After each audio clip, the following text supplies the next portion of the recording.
আসসালামু আলাইকুম। আজকে আমরা দুইটি প্রশ্নের সমাধান করব। তার মধ্যে প্রথম যে প্রশ্নটি আছে এটি এসেছিল 37তম বিসিএস প্রিলিমিনারিতে এবং দ্বিতীয় প্রশ্নটি এসেছিল হচ্ছে প্রাথমিক বিদ্যালয় সহকারী শিক্ষক নিয়োগ পরীক্ষায় 2019 সালে। তো এই দুটি অঙ্ক হচ্ছে আপনার মুনাফার উপর, সরল মুনাফার উপর। তো আসুন আমরা সমাধানে যাই। আচ্ছা, তো আমাদের প্রথম প্রশ্নে এখানে বলা হয়েছে যে 10% মুনাফায় 3000 টাকা এবং 8% মুনাফায় 2000 টাকা বিনিয়োগ করলে মোট মূলধনের উপর গড়ে শতকরা কত হারে মুনাফা পাওয়া যাবে। আচ্ছা, একটু বোঝার চেষ্টা করেন। এখানে আছে 10% মুনাফায় 3000 টাকা, মানে 10% মুনাফায় 3000 টাকা বিনিয়োগ করা হয়েছে এবং 8% মুনাফায় 2000 টাকা বিনিয়োগ করা হয়েছে এখানে, ঠিক আছে। তাহলে মোট মূলধনের ওপর, মোট মূলধন বলতে এই মূলধন এবং এই মূলধনের ওপর এই ইনভেস্ট করা টাকা এবং এই ইনভেস্ট করা টাকার উপর গড়ে শতকরা কত হারে মুনাফা পাওয়া যাবে। এক কথায় এই যে আপনারা যে টাকাটা দেখতে পাচ্ছেন, এই টাকা এবং এই টাকার উপর গড়ে শতকরা কত হার, অর্থাৎ মুনাফার হার, হ্যাঁ, গড়ে শতকরা কত হারে মুনাফা পাওয়া যাবে এইটা। তো আমাদেরকে এটাই বের করতে হবে। আচ্ছা, তো এখানে আমাদের প্রথম কাজ হচ্ছে 10% মুনাফায়, এখানে আছে 10% মুনাফায় 3000 টাকা। এখানে আমাদের প্রথম ক্ষেত্রে, হ্যাঁ, এটা আমরা প্রথম ক্ষেত্রে এটা করি, আগে বের করি। প্রথম ক্ষেত্রে আমাদের কি দেওয়া আছে, মুনাফার হার। আমাদের মুনাফার হার আর ইকুয়াল দেওয়া আছে 10%, ঠিক আছে। তারপর কি দেওয়া আছে, এটা হচ্ছে 3000 টাকা, তার মানে পি হচ্ছে 3000 টাকা, মানে আসল হচ্ছে 3000 টাকা। আচ্ছা, আরেকটা হচ্ছে এখানে আমাদের সময় কিন্তু দেওয়া নেই। যেহেতু আমাদের সময় দেওয়া নাই, দেখেন আপনি কোথাও কিন্তু সময় খুঁজে পাবেন না, তাহলে আমরা সময় ধরে নেব 1 বছর, কারণ আমাদের সময় দেওয়া নেই, হ্যাঁ। আর এখানে কিন্তু এই যে মুনাফার যে হার আছে, এই যে 10% মুনাফায় বা 8% মুনাফায়, এটা কিন্তু আসলে 1 বছরের উপরই কিন্তু নির্ভর করা হয়, হ্যাঁ, মানে 1 বছরের উপর নির্ভর করেই কিন্তু এটাকে আসলে হিসাব করা হয়। যার কারণে আমরা এন এখানে 1 বছর ধরবো, ঠিক আছে। আর আমাদের এখানে কি চাইছে, মোট মূলধনের উপর গড়ে শতকরা কত হারে মুনাফা পাওয়া যাবে, মানে গড়ে যে মুনাফা পাওয়া যাবে, এই যে প্রথম অংশ, এই অংশ থেকে যে আমরা মুনাফা পাবো এবং এই অংশ থেকে যে আমরা মুনাফা পাবো, এই মুনাফাটা গড়ে কত হারে পাওয়া যাবে এটা বের করতে হবে। আচ্ছা, তাহলে প্রথম ক্ষেত্রে আমরা মুনাফা বের করি। মুনাফা, এটা আরও একটা নিয়মে করা যায়, আমি ইনশাল্লাহ দুইটা নিয়মে দেখাবো। মুনাফা ইকুয়াল হচ্ছে পিএনআর। তাহলে এখানে পি এর মান হচ্ছে 3000, আর এর মান হচ্ছে 10%, এন এর মান হচ্ছে 1। তাহলে এখানে যদি আমরা করি, তাহলে 3000 গুণন পার্সেন্টটাকে 10/100 আকারে লেখা যায় এবং এখানে হচ্ছে 1। তাহলে যদি আমরা কাটাকাটি করি, এর দুইটা শূন্য যদি কাটি, একটা শূন্য দুইটা শূন্য, তাহলে এখানে আমাদের থাকবে হচ্ছে 300। প্রথম ক্ষেত্রে আমরা মুনাফা পাই 300। আর দ্বিতীয় ক্ষেত্রে এখানে আমরা হচ্ছে মুনাফা পাচ্ছি, মানে মুনাফাটা আমাদের বের করতে হবে। তো সেক্ষেত্রে আমরা মুনাফার হার আর পাচ্ছি এখানে 8%, তারপর হচ্ছে পি পাচ্ছি, অর্থাৎ আসল পাচ্ছি 2000 টাকা, এবং আমাদের এখানে সময় এনটা দেওয়া নাই, 1 বছর আমরা ধরে নেব। অতএব মুনাফা আই ইকুয়াল আমরা জানি। আচ্ছা, এখানে I1, এটা I1, এটা I2, মানে আপনারা শুধু বুঝলেই হইলো, কারণ এগুলো তো আপনারা আসলে আমি আশা করতেছি যে এগুলো আপনারা বুঝবেন, হ্যাঁ, কারণ এটা হচ্ছে একটা বোঝার ব্যাপার, এটা ইনশাল্লাহ বুঝবেন, এই আর কি, এতটুকু। আচ্ছা, তাহলে এখানে হচ্ছে পি P2N2R2, তাহলে পি এর মান হচ্ছে 2000 ইন্টু এন এর মান হচ্ছে 1, আর এর মান হচ্ছে 8%। তাহলে এক্ষেত্রে আসবে হচ্ছে 2000 ইন্টু 1 ইন্টু 8/100। তাহলে এখানে যদি দুইটা শূন্য কাটি, তাহলে থাকতেছে হচ্ছে 8 দ্বিগুণে 16, একটা শূন্য, 160। আচ্ছা, তাহলে আমরা প্রথম ক্ষেত্রে মুনাফা পাই হচ্ছে আপনার, প্রথম ক্ষেত্রে মুনাফা পাই হচ্ছে 300 টাকা এবং দ্বিতীয় ক্ষেত্রে মুনাফা পাই হচ্ছে আমরা 160 টাকা। জাস্ট একটা সমস্যা করতেছে, দেখেন এই যে এই অংশের ক্ষেত্রে আমরা মুনাফা পাই হচ্ছে 300 টাকা এবং এই অংশের ক্ষেত্রে আমরা মুনাফা পাই হচ্ছে 160 টাকা। তো আমাদের মোট মুনাফা কত হবে? আমাদের কিন্তু কি চাইছে, এই যে মোট মূলধনের ওপর গড়ে শতকরা কত হারে মুনাফা পাওয়া যাবে, মানে মোট মূলধনের ওপর, অর্থাৎ এই যে টাকা এবং এই টাকা, এইটা দুইটা মিলে হবে মানে মোট টাকা বা মোট মূলধন। এই যে মোট মূলধন আছে, এই যে মোট মূলধন, এই মোট মূলধনের ওপর গড়ে শতকরা কত হারে মুনাফা পাওয়া যাবে। এই যে মোট মূলধনের ওপর যে আমরা হচ্ছে এই যে মুনাফা পাইলাম, একটা মুনাফা দুইটা মুনাফা পাইলাম, এই মুনাফাটা যে আমরা গড়ে পাইলাম, তাহলে এটা কত হারে পাবো সেইটা আমাদের বের করতে হবে। কত হারে, এটা গড়ে কত হারে পাবো, মানে গড়ে কত হারে পাবো, কত হার মানে আর, মানে এই পার্সেন্টটা আমাদের বের করতে হবে। আমরা তো মোট মুনাফা পাইলাম, ঠিক আছে, তো এটা আবার কত হারে পাবো, গড়ে শতকরা কত হারে মুনাফা পাবো, এটা আমাদের আসলে নির্ণয় করতে হবে। তো এখানে দেখেন, আচ্ছা এটা দেখার আগে আমি মুনাফা দুইটা যোগ করে দেব। তাহলে আমাদের উভয় ক্ষেত্রে মুনাফার যোগফল হচ্ছে, উভয় ক্ষেত্রে মুনাফার যোগফল হচ্ছে 300 যোগ হচ্ছে 160, মানে কত, 460 টাকা।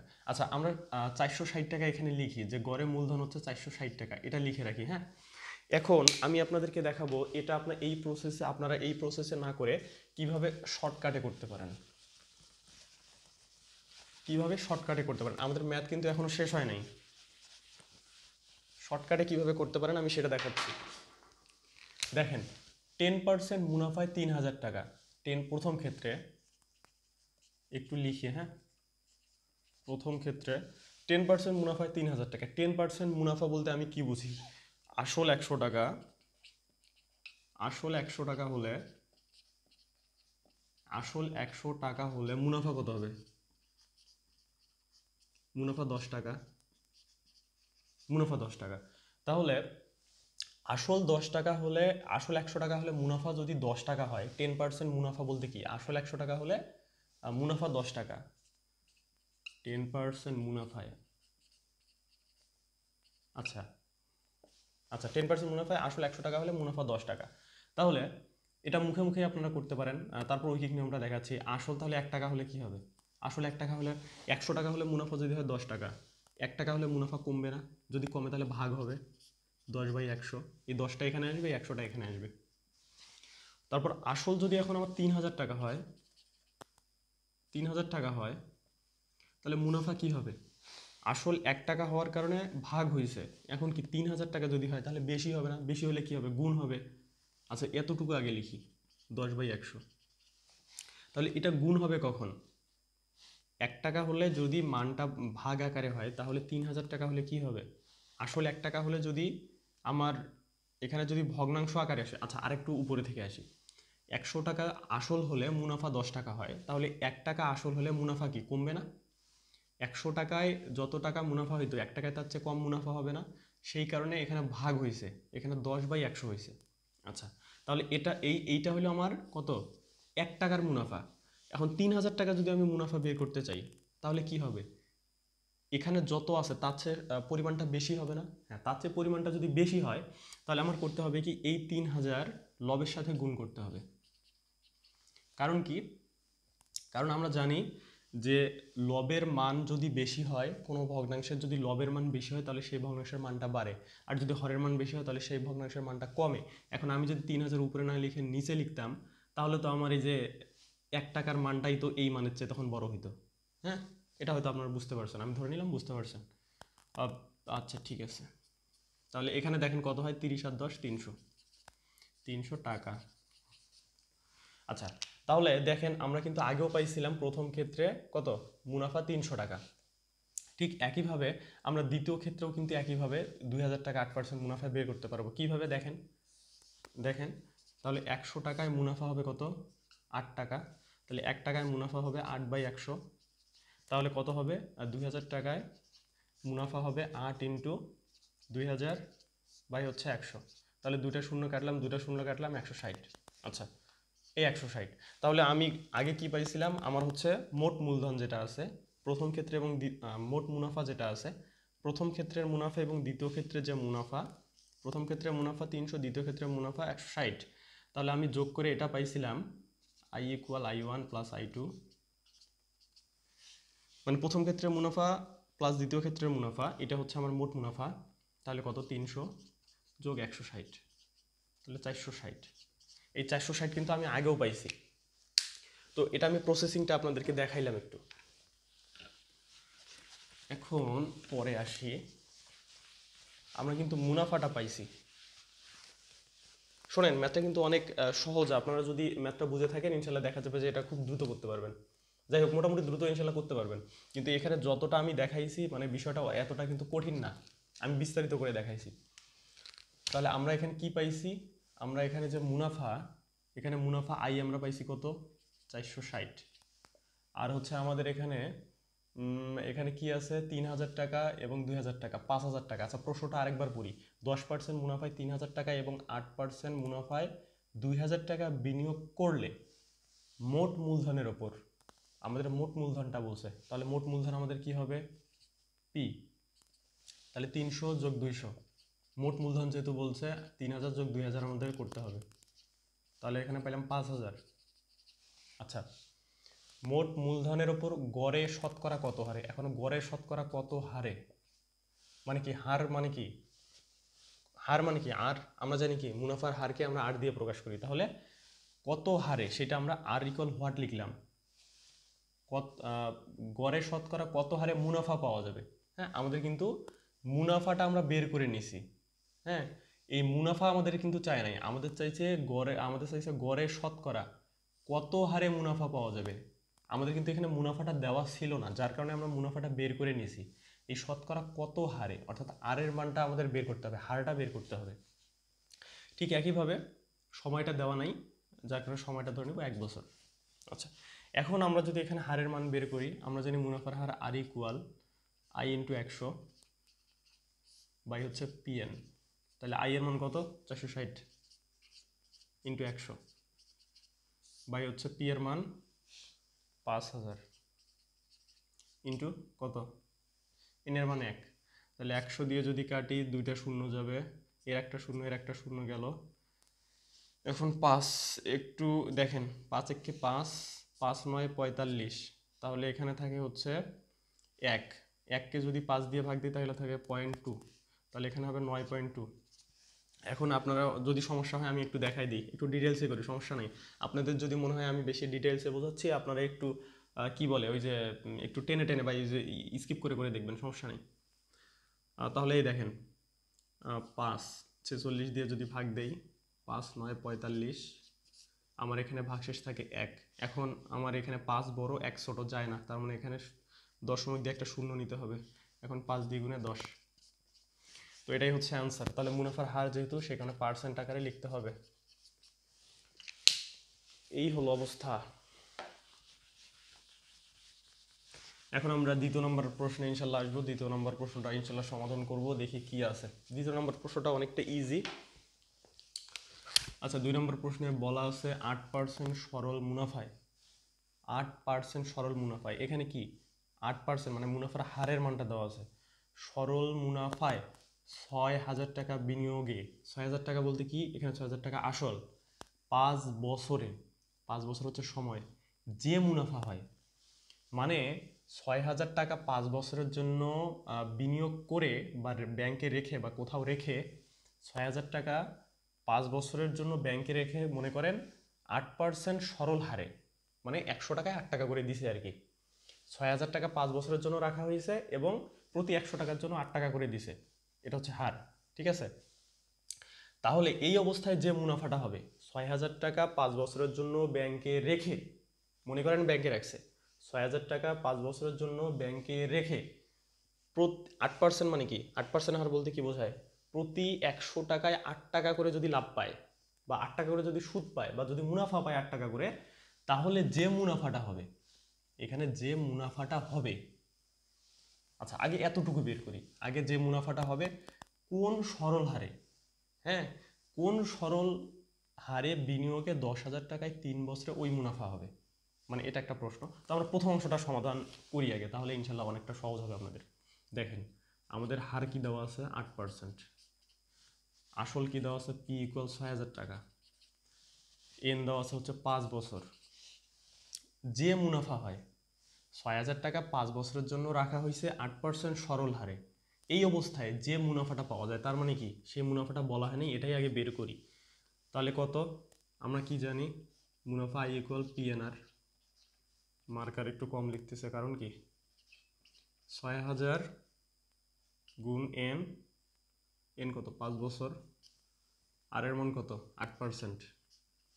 তাহলে এখানে হচ্ছে 6000 ইন্টু 5 ইন্টু 8/100।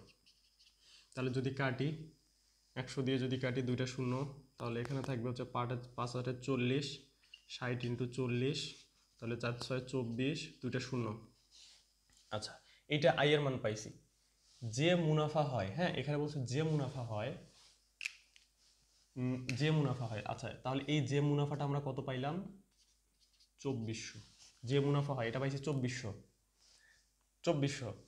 কোন সরল হারে, কোন সরল হারে মানে কি চাইছে, সরল হারে মানে আর এর মানটা চাইছে। কোন সরল হারে, কোন সরল হারে বিনিয়োগে 10,000 টাকায়, এখানে আবার পি এর মান কত দেওয়া আছে, এখানে পি দেওয়া আছে 10,000 টাকায় 3 বছরে, হ্যাঁ তাহলে এন এর মানও দেওয়া আছে 3 বছরে ওই মুনাফা হবে। ওই মুনাফা বলতে কি যে মুনাফা হয় ওই মুনাফা হবে। এই যে যে মুনাফা হয় যেটা, এই মুনাফা হবে। বোঝার চেষ্টা করেন, এই যে যে মুনাফা হয়, এখানে যে মুনাফা হয় কত 2400। তাহলে আমার এখানে বলা হয়েছে কোন সরল হারে, অর্থাৎ আর এর মানটা বের করব, আর এর মানটা বের করতে হবে, হ্যাঁ কোন সরল হারে বিনিয়োগে 10,000 টাকায়, মানে আসল আমার হচ্ছে 10,000 টাকায়। এখন বলা হয়েছে আসল যদি 10,000 টাকা হয়, এখন বলা হয়েছে আসল যদি 10,000 টাকা হয়, তাহলে এই 10,000 টাকায় যদি 3 বছরই 10,000 টাকা রাখা হয়, ঠিক আছে, তাহলে ওই মুনাফা হয় বলতে কি এই যে এই মুনাফাটা। তাহলে এখন আমাদের এগুলা থেকে আমরা যদি আর এর মান বের করি তাহলে ইনশাল্লাহ আমাদের অ্যান্সারটা আসবে। এখানে একটা মুনাফা পাইছি, বলা হয়েছে কোন সরল হারে, কোন সরল হারে বিনিয়োগে 10,000 টাকায় 3 বছরে ওই মুনাফা হয়। মানে এখানে সরল হারে আর এর মানটা বের করতে হবে, টাকার পরিমাণ হচ্ছে 10,000, সময়টা হচ্ছে 3 বছর, ওই মুনাফা হবে। ওই মুনাফা বলতে এই যে এই মুনাফাটা, এই যে যেটা বের করলাম। আচ্ছা আপনাদের কি মনে হয় যে আমি বোঝানোর সময় একটু বেশি কথা বলি? যদি মনে হয় বেশি কথা বলি সেটাও বলবেন, তখন একটু শর্টকাট করে বলবো। কারণ আমার মনে হয় যে বেশি কথা বললে হয়তো আপনাদের জন্য বোঝাইতে সুবিধা হবে, আপনাদের হয়তো বুঝতে সুবিধা হবে, এই জন্য বেশি কথা বলি। পি ইন্টু এন, তাহলে আই এর মান কত 2400 ইন্টু 100, পি এর মান কত 10,000, এটা কিন্তু দশমিক না, এটা কমা, ইন্টু 3। পরীক্ষার হলে আবার ওই যে এই কমা দিতে গিয়ে আবার দশমিক দিয়ে ফেলিয়েন না, তখন কিন্তু অনেক ঝামেলা হবে। আল্লাহ না করুক ঝামেলা হলেই ভেজাল। তাহলে 3 একে 3, তাহলে 3 8 এ 24, দুইটা শূন্য, আর এখানে থাকে একটা দুইটা, একটা দুইটা 8%। অঙ্ক কি ঠিক আছে? হ্যাঁ আলহামদুলিল্লাহ ঠিক আছে। যাই হোক, তো আজকের ক্লাস ছিল এ পর্যন্তই। আমি ইনশাল্লাহ আরও ভিডিও নিয়ে আসতেছি। আসসালামু আলাইকুম।